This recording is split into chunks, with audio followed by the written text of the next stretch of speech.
ओम अज्ञानतिमिरन्दस्य ज्ञानाञ्जनशलाकया चक्षुरुन्मिलितं येन तस्मै श्रीगुरवे नमः। नमो विष्णुपादाय कृष्णपृष्ठाय भूतले श्रीमते भक्तिवेदान्तस्वामीति नामिने। नमस्ते सारस्वती देवी गौरवाणी प्रचारिणे निर्विशेष शून्यवादी पाश्चात्यदेशतारिणे। जय श्री कृष्ण चैतन्य प्रभु नित्यानंद श्री अद्वैत गदाधर श्रीवासादि गौर भक्तवृंद। हरे कृष्णा कृष्ण कृष्ण हरे हरे, हरे राम राम राम हरे हरे।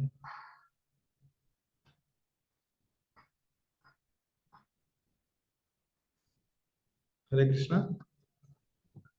भक्तों को सभी का स्वागत है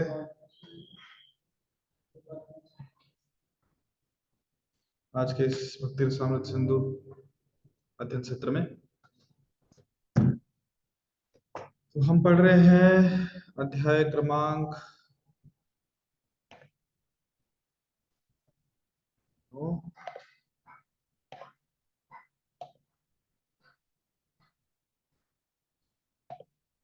और पृष्ठ क्रमांक 4 नंबर पान हमारा हो गया था। चढ़ाए गए फूल अर्च वगैरह पे ये भी हो गया था।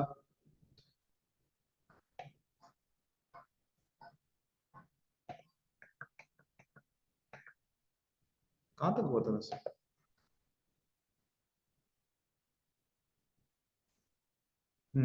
गुरु, यस ये हो गया था।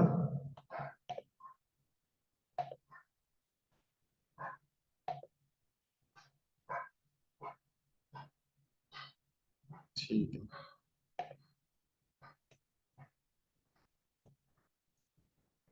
तो हम यहाँ से शुरू करते हैं। पृष्ठ क्रमांक 85। ठीक है, ये जो है सेक्शन अर्च विग्रह पर चढ़ाए गए फूलों तथा अगुरु का सूंघना।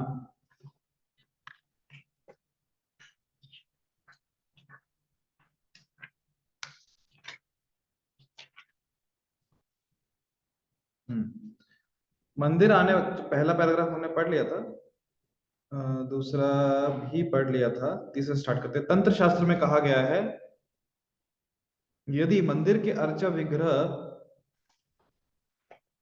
यदि मंदिर के अर्चा विग्रह को भेंट की गई माला को की सुगंध किसी के नथनों में प्रवेश करती है, अर्थात नाक में प्रवेश करती है, तो पाप कर्मों का बंध तुरंत दूर हो जाता है। यदि वह कोई पाप कर्म नहीं भी किए रहता तो भी ऐसे फूलों की सुगंध से मायावादी से भक्त बन सकता है। इसके कई उदाहरण प्राप्त हैं, जिनमें सर्व प्रमुख 4 कुमारों का उदाहरण है। वे निर्विशेषवादी मायावादी थे, किंतु मंदिर में बचे फूलों तथा अगुरु की सुगंध सूंघने से वे भक्त बन गए। इस श्लोक से ऐसा प्रतीत होता है कि मायावादी या निर्विशेषवादी न्यूनाधिक कलुषित होते हैं, वे शुद्ध नहीं होते। वे किसके बारे में बता रहे हैं कि लाभ कि जो भगवान के जो श्री विग्रहों को जो ये चढ़ाया जाता है, पुष्प चढ़ाए जाते हैं, उनकी सुगंध सूंघने मात्र से व्यक्ति अपने पाप कर्मों के बंधन से मुक्त हो जाता है। और यदि वो पाप कर्म नहीं भी किया है, शुद्ध भी है, तो भी वो सुगंध सूंघने से फूलों की, वो मायावादी भी यदि हो तो भक्त बन जाता है। कौन से पुष्प? जो भगवान को अर्पित किए गए हैं, ऐसे पुष्प।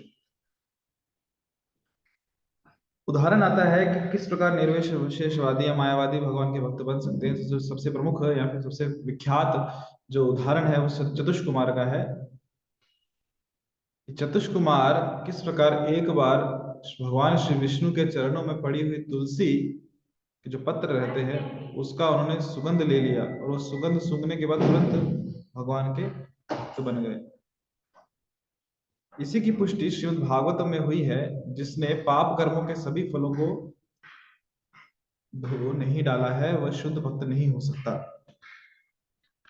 अच्छा, एक और पॉइंट यहाँ पे बात कर रहे हैं कि जो मायावादी हैं वो भी भगवान के को जो अर्पित पुष्प है उनको सूंघने से भक्त बन जाते हैं और वो शुद्ध हो जाते हैं। मतलब ये कि मायावादी अभी तक पूरी तरह शुद्ध नहीं है। शुद्ध बन रहे मतलब पहले शुद्ध नहीं थे इसलिए बाद में शुद्ध बन रहे हैं। इससे प्रतीत होता है कि जो मायावादी हैं या निर्विशेषवादी हैं पूरी तरह शुद्ध नहीं है, कहीं ना कुछ मलिनता अभी भी बाकी है। इसी की पुष्टि श्रीमद् भागवतम में हुई है कि जिसने पाप कर्मों के सभी फलों को धो नहीं डाला है, वह शुद्ध भक्त नहीं हो सकता। शुद्ध भक्त को भगवान की सर्वश्रेष्ठता के विषय में संदेह नहीं रहता, इसलिए वह अपने आप को कृष्ण भावना में तथा भक्ति में लगाता है। तो जिसका हृदय पूरी तरह शुद्ध हो गया है वही भगवान की भक्ति कर सकता है। जिसका हृदय शुद्ध नहीं हुआ भगवान की भक्ति नहीं कर सकता। तो इसलिए मायावादी कृष्ण भक्ति नहीं कर पाते, क्योंकि उनका हृदय पूरी तरह अभी तक शुद्ध नहीं हुआ है। अगस्त्य संहिता में भी ऐसा ही कथन मिलता है। हमें अपने नथुनों की गंदगी साफ करने के लिए मंदिर में कृष्ण को अर्पित किए गए फूलों को सूंघने का प्रयास करना चाहिए। अगला, अर्च विग्रह का स्पर्श। विष्णु धर्मोत्तर में भगवान के चरण कमल स्पर्श करने का उल्लेख हुआ है, जो इस प्रकार है। जो वैष्णव के रूप में दीक्षित है और कृष्ण भावना भावित होकर भक्ति करता है, उसे ही अर्च विग्रह के शरीर को स्पर्श करने का अधिकार है। भारत में गांधी जी ने राजनैतिक आंदोलन चलाया था, क्योंकि निम्न जाति के लोग यथा भंगी तथा चांडालों को वैदिक प्रथा के अनुसार मंदिर में प्रवेश करना मना था। उन्हें उनकी गंदी आदतों के कारण मना किया जाता था, किंतु उसके साथ ही उन्हें अन्य सुविधाएं प्रदान की जाती थी, जिससे वे शुद्ध भक्तों की संगति करके भक्ति के उच्च पदों को पा सके। किसी भी कुल में जन्मे व्यक्ति को मनाही नहीं है, किंतु उसे स्वच्छ होना चाहिए, उसे शुद्धि की विधि अपनानी होगी। गांधी जी उन पर हरिजन अर्थात ईश्वर की संतान की झूठी मुहर लगाकर उन्हें शुद्ध करना चाहते थे। इसलिए मंदिर के स्वामियों तथा गांधी के अनुयायियों में काफी खींचातानी चली।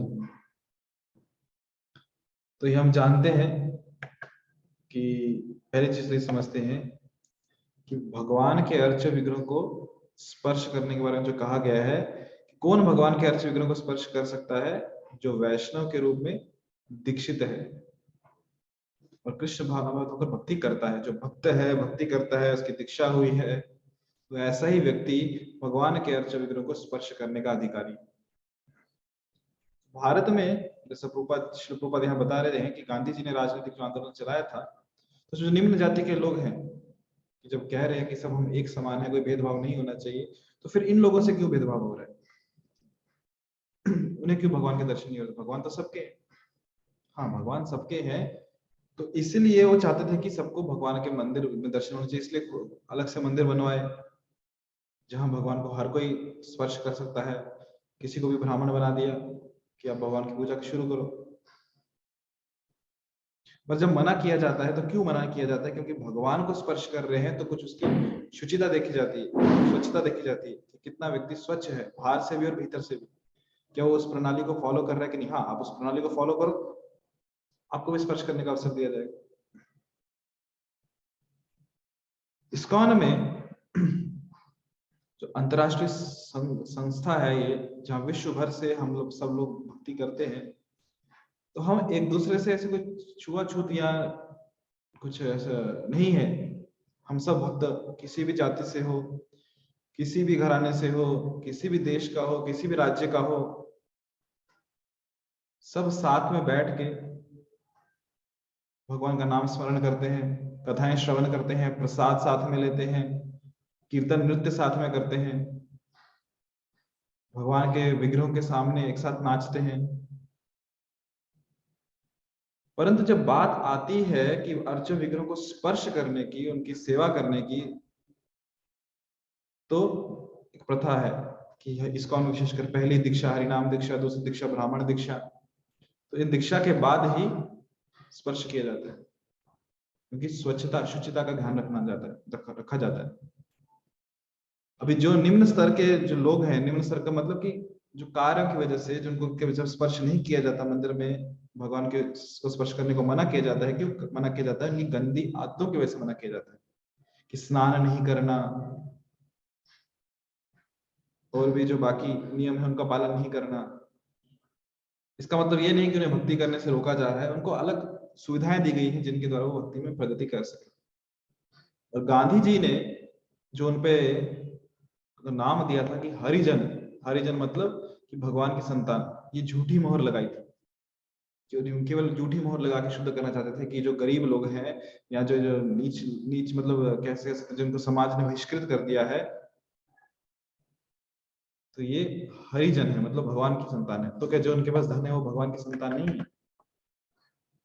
सभी तो भगवान की संतान, सब हरिजन है, केवल वही क्यों जो गरीब हैं उन्हें हरिजन कहा जा रहा है।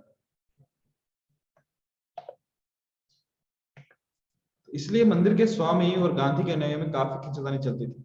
जो मंदिर के स्वामी थे वो कहते थे नहीं, जो नियम है उनके आधार पे ही वही लोग स्पर्श कर सकते हैं श्री विग्रहों को, और गांधी जी कहते हैं नहीं, सबको बराबर अधिकार है, सबको स्पर्श करने दो। तो काफी खींचातानी चलती थी। जो हो, वर्तमान नियम समस्त शास्त्र द्वारा सम्मत है कि जो कोई भी शुद्ध हो मंदिर में प्रवेश कर सकता है। वस्तुतः यही स्थिति होनी चाहिए। जो उचित रीति से दीक्षित है, जो यम नियमों का ठीक से पालन करता है, वही प्रवेश कर सकता है और अर्चा विग्रह का स्पर्श भी कर सकता है, सभी लोग नहीं। और जो व्यक्ति ऐसे नियमों का पालन करते हुए अर्चा विग्रह के शरीर का स्पर्श करता है, वह तुरंत भौतिक पापों के कलमश से मुक्त हो जाता है और उसकी सारी इच्छाएं अविलंब पूरी हो जाती है। यदि तो एक तरफ से कहा जा रहा है कि हर कोई भगवान के विग्रह को स्पर्श नहीं कर सकता, और दूसरी तरह ये तरफ ये भी कहा जा रहा है कि यदि आप चाहते हो कि आपको भगवान के अर्चन को स्पर्श करना है, तो ये प्रणाली दी है, ये रीति दी है, आप इसका पालन करो तो आप भी स्पर्श कर सकते हो। मना किसको किया है? फिर आप किसी भी जाति में हो, किसी भी धर्म में हो, किसी भी देश में हो, किसी भी राज्य में हो, कहीं भी आपका जन्म हुआ हो, आप इस रीति का पालन करो, आप इस प्रणाली का पालन करो, शुद्ध हो जाओ, दीक्षित हो जाओ, यम और नियमों का पालन करो ठीक से, क्या करना है क्या नहीं करना, आप भी भगवान को स्पर्श कर सकते हो। और जो व्यक्ति भगवान के शरीर को स्पर्श करता है, वो तुरंत भौतिक पापों के कलमश से मुक्त हो जाता है, उसकी सारी इच्छाएं अविलंब पूरी हो जाती है। अगला, अर्च विग्रह का दर्शन। वराह पुराण में मंदिर में श्री कृष्ण के अर्चा विग्रह के दर्शन की प्रशंसा में एक कथन आता है। भक्त कहता है, हे वसुंधरा, जो व्यक्ति वृंदावन जाता है और वहां गोविंद देव के अर्चा विग्रह का दर्शन करता है, वह यमराज के दरबार से मुक्त होकर देवताओं के निवास स्वर्ग लोक में प्रवेश कर सकता है। इसका अर्थ यह हुआ कि एक सामान्य व्यक्ति भी यदि जिज्ञासावश वृंदावन जाता है और देव योग से गोविंद देव के मंदिर का दर्शन करता है, तो उसे वैकुंठ लोक ना सही किंतु स्वर्ग लोक तो मिल ही जाता है।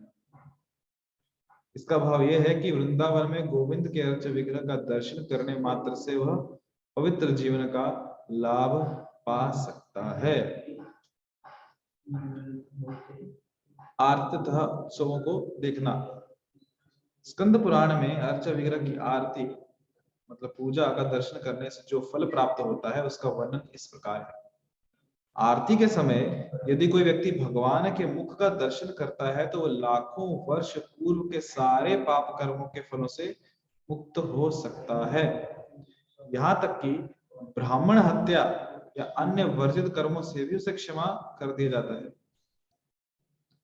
जैसा कि पहले बतलाया जा चुका है, विभिन्न प्रकार के उत्सव मनाए जाते हैं, यथा कृष्ण जन्म दिवस, राम जन्म दिवस, किसी प्रमुख वैष्णव का जन्म दिवस, भगवान की झूलन यात्रा तथा डोल यात्रा, मार्च के मास में भगवान की लीलाएं।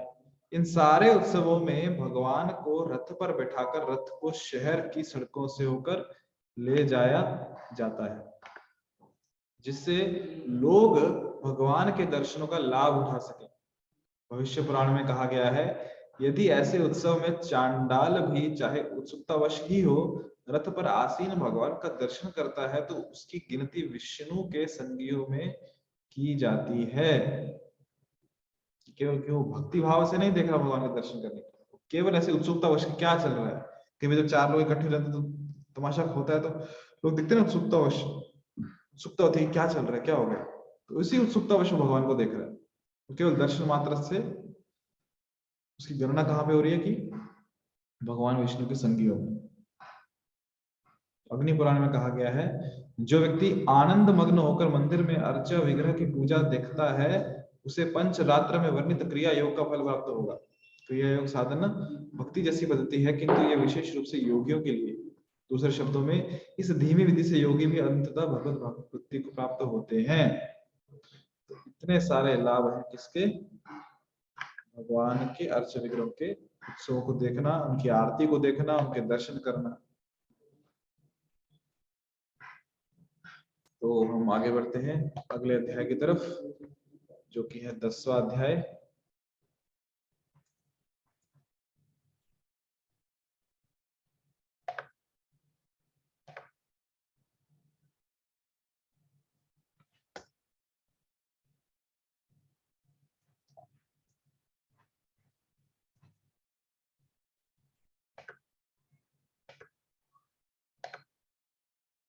अध्याय क्रमांक 10, श्रवण तथा स्मरण की विधियां। पहले बात करते हैं श्रवण को लेकर। कृष्ण भावना अमृत तथा भक्ति का शुभारंभ सुनने से होता है, जिसे संस्कृत में श्रवणम कहा जाता है। सारे लोगों को अवसर मिलने चाहिए कि वे भक्ति टोलियों में भाग लेकर सुन सके। कृष्ण भावनामृत की प्रगति के लिए यह सुनना अत्यंत महत्वपूर्ण है। जब कोई अपने कानों से दिव्य ध्वनि ग्रहण करता है तो वह तुरंत शुद्ध हो जाता है और उसका हृदय भी विमल बन जाता है। चैतन्य महाप्रभु ने बल देकर कहा है कि यह श्रवण अत्यंत महत्वपूर्ण है। यह कलुषित आत्मा को धो डालता है, जिससे मनुष्य भक्ति में प्रवेश करने तथा कृष्ण भावनामृत को समझने के योग्य बन जाता है। कहने का तात्पर्य यह है कि भक्ति की जो शुरुआत है वो श्रवण से होती है, सुनने से ही होती है। तो इसलिए कई बार या हमेशा ही, विशेषकर इस्कॉन में, श्रवण पे जोर दिया जाता है कि हमें सुनना चाहिए, कथाओं को सुनना चाहिए, भगवान की लीलाओं को सुनना चाहिए। और विशेषकर जब हम श्रवण मतलब जब हम शास्त्रों का अध्ययन करते हैं वो भी श्रवण में आता है कि हमें पढ़ना चाहिए, श्रीमद् भागवतम पढ़ना चाहिए, भगवत गीता पढ़नी चाहिए। इस समय श्रवण में और पुस्तकों के अध्ययन में हमें कभी भी आलस नहीं दिखाना चाहिए, क्योंकि यही हमारी भक्ति की नींव है, यहीं से भक्ति की शुरुआत होती है। गरुड़ पुराण में श्रवण पर बड़े ही सुंदर ढंग से बल देकर यह कहा गया है कि इस भौतिक जगत में बद्ध जीव की दशा वैसी ही है जैसे सांप के द्वारा काटे गए अचेत पड़े व्यक्ति की। ऐसा इसलिए है क्योंकि दोनों अचेत अवस्थाएं मंत्र ध्वनि से समाप्त की जा सकती हैं। जब किसी मनुष्य को सर्प काट जाता है तो वह तुरंत नहीं मरता, अपितु पहले अचेत होता है, अचेत मतलब बेहोश होता है, और फिर मूर्छावस्था में पड़ा रहता है। इस भौतिक जगत में जो आया है वह भी सोता रहता है, जैसे वह अपने स्वयं या अपने कर्तव्य तथा ईश्वर के साथ अपने संबंध में अनभिज्ञ हो। अतः भौतिकवादी जीवन का अर्थ है कि उसे माया रूपी सर्प ने काट लिया है और वह कृष्ण भावनामृत के बिना मृत प्राय है। सर्प से डसा गया तथा कथित मृत व्यक्ति किसी मंत्रोच्चार द्वारा पुनः जीवित हो सकता है। इन मंत्रों के पट्टू उच्चारण करता होते हैं जो ये चमत्कार कर सकते हैं। इसी प्रकार भौतिक जीवन की मृत प्राय अचेत अवस्था से मनुष्य को महामंत्र हरे कृष्ण कृष्ण कृष्ण हरे हरे, हरे राम राम राम हरे हरे के श्रवण द्वारा कृष्ण भावनामृत में पुनः लाया जा सकता है। तो हम सब जानते हैं कि किस प्रकार जब किसी व्यक्ति को सर्प काट ले या कभी कोई बिच्छू भी काट ले तो उस जहर को, या फिर जब व्यक्ति बेहोश हो जाता है सर्प के काटने के बाद, तो जहर को मंत्रों के द्वारा उतारा जाता है। चाहे बिच्छू का जहर हो, सांप का जहर हो, मंत्रों के द्वारा सब जहर उतार लिया जाता है और व्यक्ति पुनः सचेत हो जाता है, पुनः अपने होशो आवाज में आ जाता है। उसी प्रकार हम सब बद्ध जीवात्माएं भी इस संसार में माया के वशीभूत होकर, हम कह सकते हैं मूर्छित अवस्था में, मूर्छा की अवस्था में, अज्ञान में है, क्योंकि हम भूल चुके हैं कि हम कौन है। तो हमें भी यदि पुनः जीवित होना है, पुनः जागना है, तो हमें मंत्र का उच्चारण करना होगा। क्या मंत्र है वो? हरे कृष्ण महामंत्र, जिसका हम रोज जप करते हैं। हरे कृष्ण कृष्ण कृष्ण हरे हरे, हरे राम राम राम हरे हरे। इस महामंत्र के जप से हम पुनः जागृत अवस्था में आ जाएंगे। श्रीमद् भागवतम में स्कंद 4 अध्याय 29 श्लोक क्रमांक 40, सुखदेव गोस्वामी ने महाराज परीक्षित से भगवान की लीलाओं के श्रवण की महत्ता का वर्णन किया है कि हे राजन, मनुष्य को उस स्थान पर रहना चाहिए जहां बड़े बड़े आचार्यगण भगवान की दिव्य लीलाओं पर प्रवचन कर रहे हों और उसे ऐसे महापुरुषों के चंद्रमा सदृश मुखों से बनी वाली सुधाधारा को कर्णेंद्रिय द्वारा ग्रहण करना चाहिए। यदि कोई ऐसी दिव्य ध्वनि को उत्सुकता पूर्वक सुनता रहता है तो भौतिक भूख प्यास भय शोक तथा सांसारिक माया मोह से निश्चय ही मुक्त हो जाता है। क्या कह रहे महिमा भगवान की लीलाओं की सुखदेव गोस्वामी? कि वहीं रहना चाहिए जहाँ पे आचार्यगण भगवान की लीलाओं का गुणगान कर रहे हैं। और जो यहाँ पे विशेषण यूज किया है कि उनके ऐसे महापुरुषों के चंद्रमा सदृश मुखों से बहने वाली सुधा धारा, उनके मुख से अमृत जो निकल रहा है, अमृत मतलब जो भगवान की लीलाओं को अमृत कहा गया है, जो अमृत निकल रहा है मुख से, उसको कर्णेंद्रियों द्वारा ग्रहण करना चाहिए, कानों से उसको पीना चाहिए। यदि उत्साह के साथ उसे पीते रहे कानों से, तो भूख प्यास भय शोक और जो संसार का माया मोह है सब ही उससे व्यक्ति क्या हो जाएगा, मुक्त हो जाएगा। श्री चैतन्य महाप्रभु ने इस कलयुग में आत्म साक्षात्कार के साधन रूप में श्रवण विधि की संस्तुति की है। इस युग में पूर्व संस्तुत नियमों तथा वेदाध्ययन का ठीक से पालन कर पाना अत्यंत कठिन है। कहाँ सब नियम का पालन करेंगे, कहाँ वेदों का अध्ययन करेंगे।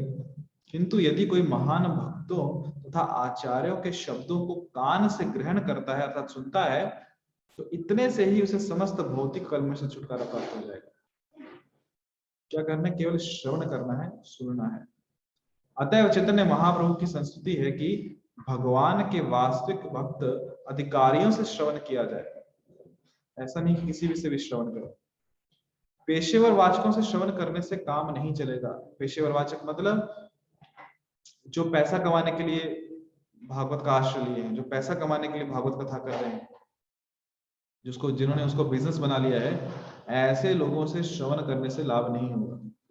यदि हम वास्तविक स्वरूप सिद्ध व्यक्तियों से श्रवण करें, तो हमारे कानों के भीतर वैसी ही सुधा धारा प्रभावित होगी जैसे कि चंद्रलोक में बह रही है। उपरोक्त श्लोक में इस रूप का प्रयोग हुआ है। यदि वास्तविक लाभ चाहते हैं तो जो परंपरा में भक्त हैं उनसे श्रवण करना चाहिए। जैसा कि भगवत गीता में भी कहा गया है, कृष्ण भावना भावित होने पर ही भौतिकवादी मनुष्य अपनी भौतिक लालसाओं को त्याग सकता है।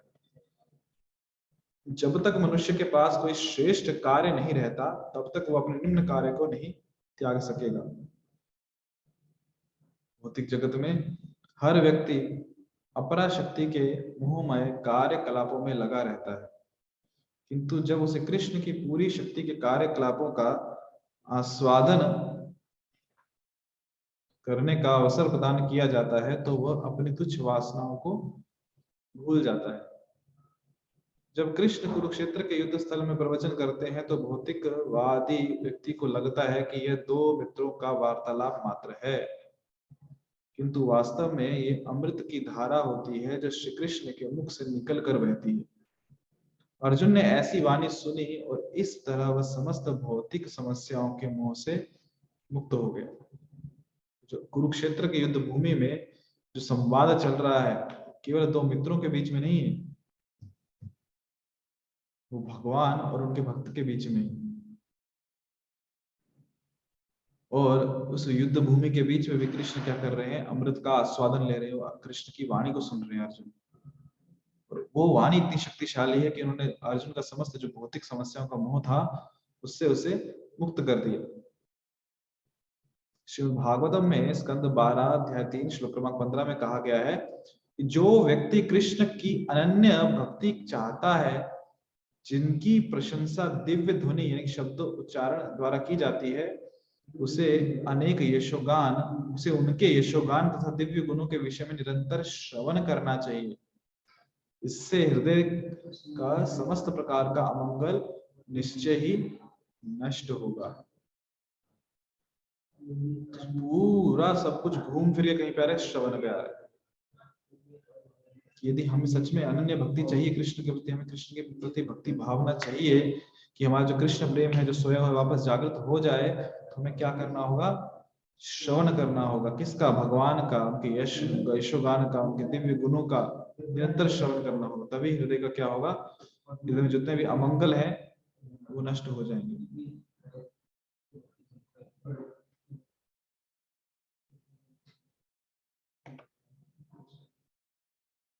आगे भगवत कृपा की आशा करना। भागवत में स्कंद 10 अध्याय 14 श्लोक क्रमांक 8 कहा गया है, हे प्रभु, जो व्यक्ति आपकी अहेतुकी कृपा के लिए निरंतर प्रतीक्षा करता रहता है, और जो अपने अंतस्थल से आपको नमस्कार करते हुए अपने विगत दुष्कर्मों के फलों को भोगता रहता है, तो निश्चित रूप से मुक्ति का पात्र बनता है, क्योंकि ये उसका अधिकार हो जाता है। ये ब्रह्मा जी प्रार्थना कर रहे हैं भगवान को, विशेषकर इसमें कर रहे हैं ये ब्रह्म विमोहन लीला के बाद। जब उन्हें समझ में आ गया कि कृष्ण ही भगवान है, तो उनको स्तुति करते हैं।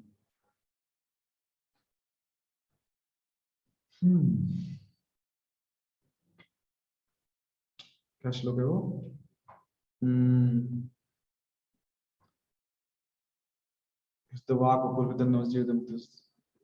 वाक जीवित या मुक्ति दाय भाग। ठीक है, स्टार्टिंग कर जाते हैं आराम से।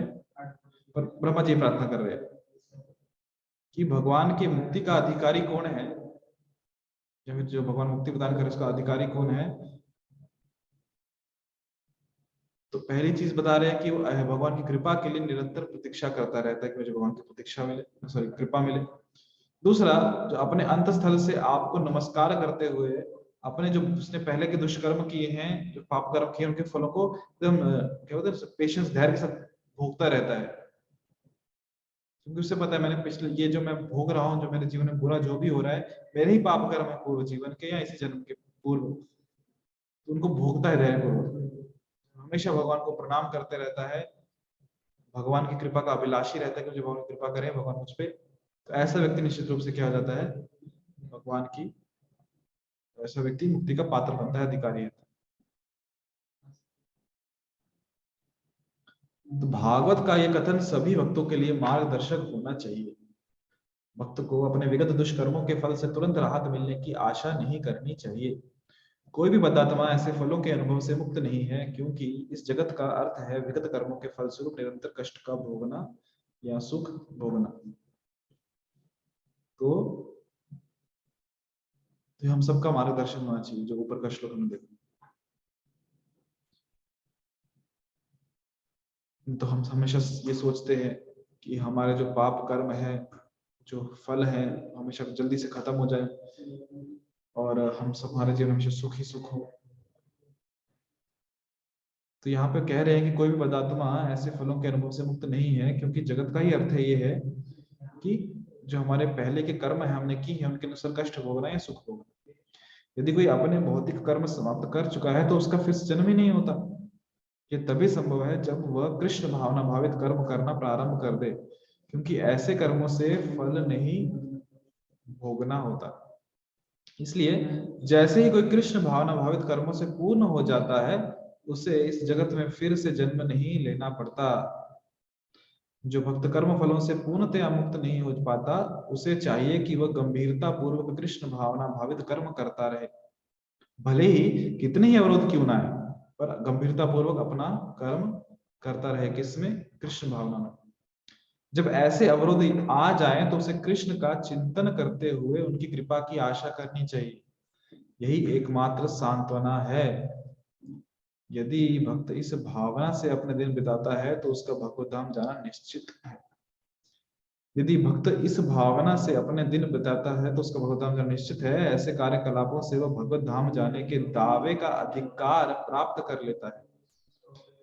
इस श्लोक में दाय भाग शब्द आया है। दाय भाग का अर्थ है पिता की संपत्ति का वैध अधिकारी पुत्र है।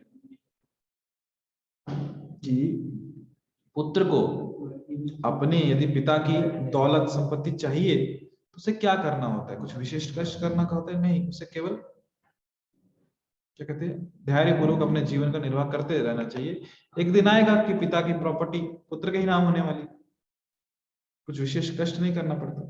हमें भी क्या करना है, जो भी दुख सुख जीवन में आ रहे हैं केवल सहन करना है, भगवान की कृपा समझ के, और उनका कृपा का अभिलाषी रहना, जानते हुए कि हमने ही हमारे पाप या पुण्य कर्म है जिसका हम जिसको भोग रहे हैं।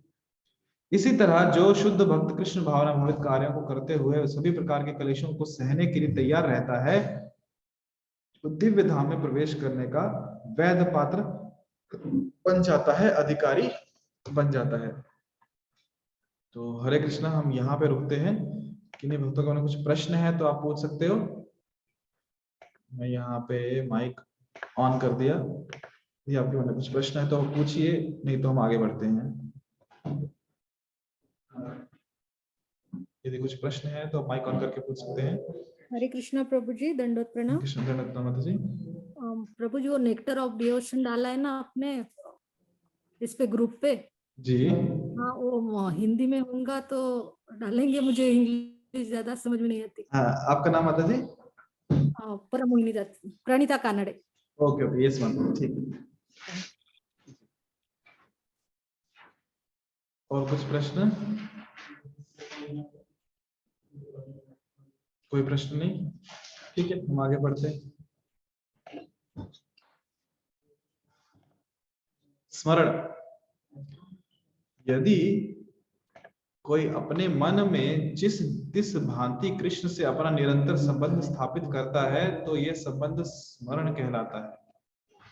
विष्णु पुराण में स्मरण के विषय में एक सुंदर उक्ति आई है। भगवान का स्मरण करने से सारे जीव सभी प्रकार से मंगल के पात्र बनते हैं। अतएव मैं उन भगवान का निरंतर स्मरण करना चाहता हूँ जो अजन्मा तथा नित्य है। पद्म पुराण में इसी स्मरण की व्याख्या इस प्रकार की गई है। मैं भगवान कृष्ण को सादर नमस्कार करना चाहता हूँ, क्योंकि जो भी कोई मृत्यु के समय या अपने जीवन काल में उनका स्मरण करता है वह सारे पाप फलों से मुक्त हो जाता है। तो आप में से किसी को याद है कि स्मरण करके, भगवान का स्मरण करके किसने अपना जीवन धन्य किया? कोई एक उदाहरण आप बता सकते हैं चैट बॉक्स में?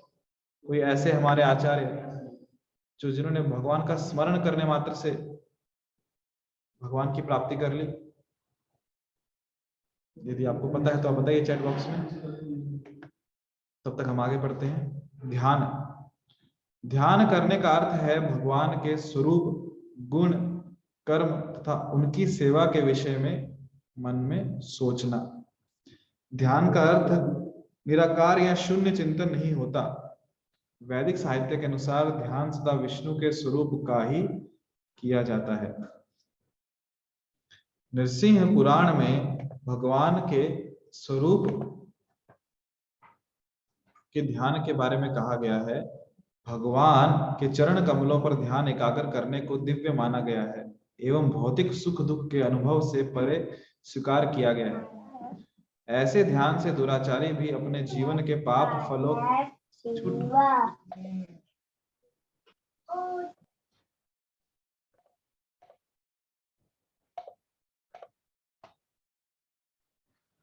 ऐसे ध्यान से दुराचारी भी अपने जीवन के पाप कर्मों के फल से छूट सकता है।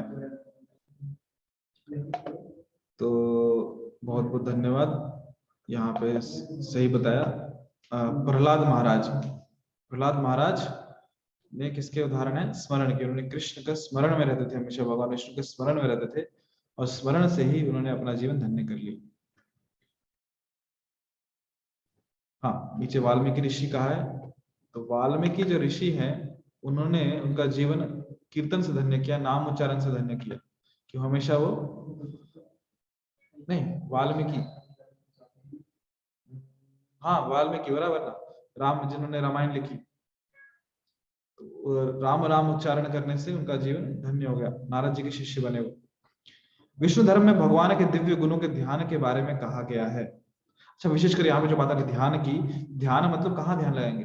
कि शून्य पे, या फिर जब कहते हैं आंखें बंद करो, जो अंधेरा है उस पर चिंतन करो, उस पर ध्यान लगाओ। ध्यान लगाने का कुछ ऑब्जेक्ट तो होना चाहिए। तो ध्यान लगाओ तो किस पे ध्यान लगाओ? कुछ स्वरूप चाहिए। तो इसलिए वैदिक साहित्य के अनुसार ध्यान किस पे किया जाता है? विष्णु के स्वरूप पे किया जाता है। यदि हम भागवतम पढ़ेंगे उसमें जब ये भी सिखाया गया कि ध्यान कैसे किया जाए, तो उसमें ये भी बताया गया कि भगवान विष्णु का कैसे ध्यान किया जाए, उनके चरणों से कैसे शुरू किया जाए, उनका मुख कमल कैसा है, उनके अंग कैसे हैं, उनके वस्त्र कैसे हैं। विष्णु धर्म में भगवान के दिव्य गुणों के ध्यान के बारे में कहा गया है। जो लोग कृष्ण भावनामृत में निरंतर तल्लीन रहते हैं और भगवान के दिव्य गुणों का स्मरण करते हैं, वे समस्त पाप कर्मों के फलों से मुक्त हो जाते हैं और शुद्ध हो जाने के बाद वे भगवत धाम में प्रविष्ट होने के अधिकारी बन जाते हैं। दूसरे शब्दों में, समस्त पाप फलों से मुक्त हुए बिना भगवत धाम में प्रविष्ट नहीं हुआ जा सकता। भगवान के रूप, गुण, लीलाओं आदि का स्मरण करने मात्र से पाप फलों से बचा जा सकता है। यदि हमें भगवान के धाम जाना है तो बिना पाप कर्मों के फल से मुक्त हुए बिना पॉसिबल नहीं। पद्म पुराण में भगवान के कार्यकलापों के स्मरण के विषय में कथन आता है जो व्यक्ति भगवान की मधुर लीलाओं तथा अद्भुत कार्य कलापों के ध्यान से में सदैव निमग्न रहता है, वह सारे भौतिक कलमश से निश्चित रूप से छूट जाता है। तो यहाँ हम रुकते हैं। यदि किसी के मन में कुछ प्रश्न है तो आप माइक ऑन करके पूछ सकते हो। केवल हमारे पास 3:45 बचे हैं।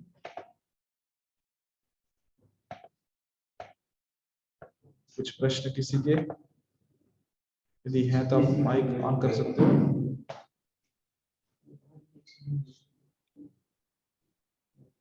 हरे कृष्णा। हरे कृष्ण प्रभु जी। हरे कृष्णा मतलब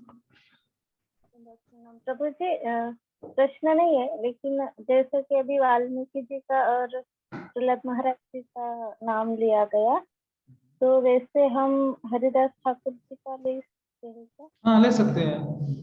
और जी जैसे प्रभुपाद जी भी उसमें आ सकते हैं? डेफिनेटली आ सकते हैं। विशेषकर हमने नाम इसलिए लिया आचार्यों का, प्रहलाद महाराज का, कि जब प्रभुपाद हमें सिखाते कि नवदा भक्ति कैसे करनी है, तो कि एक चीज नवदा भक्ति में जो 9 अंग हैं, श्रवणम, कीर्तनम, स्मरणम, अर्चनम, वंदनम, दास्यम, साख्यम, आत्मनिवेदनम, तो कि हाँ नवदा भक्ति तो होती है, पर एक अंग को पकड़ के, सिर्फ एक अंग पकड़ के अपना जीवन सिद्ध कर लिया, उस हिसाब से देख रहे कि प्रहलाद महाराज जिन्होंने केवल भगवान का स्मरण करके भगवान के दर्शन प्राप्त कर लिया, तो उस रूप में कहा गया कि केवल स्मरण के आचार्य, जैसे हरिदास ठाकुर को कहते हैं तो नाम आचार्य, क्यों? नाम के माध्यम से उन्होंने जीवन धन्य कर लिया। तो एक विशेषता, एक भक्त, इसलिए प्रहलाद महाराज का नाम लिया गया। जैसे मैंने प्रभुपाद जी का लिया ना, तो उसके पीछे ऐसा लगा मुझे कि उन्होंने उनके गुरु के आदेश को स्मरण में रखा ना, जो भगवान रिलेटेड। रूपा जी ने तो सब चीजें की, उन्होंने आत्मनिवेदन किया, श्रवण भी किया, कीर्तन भी किया, स्मरण भी किया। जैसे अम्बरीश महाराज ने भी नवदा भक्ति का पालन किया, नो की। बट जब प्रहलाद महाराज का नाम क्यों ले रहे विशेष करके, कि उस पर्टिकुलर एक चीज में उन्होंने सिद्धि हासिल इसलिए किया। ऐसे प्रभुपाद जी तो है ही उदाहरण, उन्होंने सब कुछ किया। और प्रभुपाद के गुरु महाराज भक्ति सिद्धांत ठाकुर कहते थे कि उन्होंने अच्छे से पहचानता हूँ, क्यों? क्योंकि ये सुनते हैं, प्रवचन सुनते हैं। क्योंकि उन्होंने जब देखा था वृंदावन में, जब यात्रा लेके गए थे, तो सब एक एक करके सब उठ गए थे, परंतु प्रभुपाद एक ऐसे थे शिष्य उनके जो बैठ के उनसे श्रवण कर रहे थे। अभी तक तो उनसे दीक्षा भी नहीं लेते, फिर भी उनसे बैठ के श्रवण कर रहे थे। तो ये चीज गुरु महाराज भक्ति सिद्धांत ठाकुर ने नोटिस किया था कि सुनने का, इसको सुनना अच्छा लगता है, सुनता है।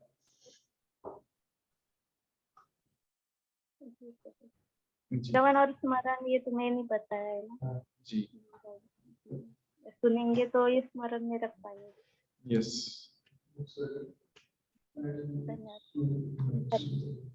और कोई प्रश्न किन्हीं भक्तों का? तो कोई प्रश्न नहीं, तो ठीक है, हम यहाँ रुकते हैं। अध्याय क्रमांक 10 हमारा शुरू कर दिया है और कल इसको कंप्लीट करेंगे। तो यहाँ रुकते हैं। बहुत धन्यवाद। वंशा कल्पतरुभ्यश्च कृपा सिन्धुभ्येव च पतितानां पावनेभ्यो वैष्णवेभ्यो नमो नमः। अनंत कोटि वैष्णव वृंद की जय। श्रील प्रभुपाद की जय। श्री रूप गोस्वामी की जय। हरे कृष्ण।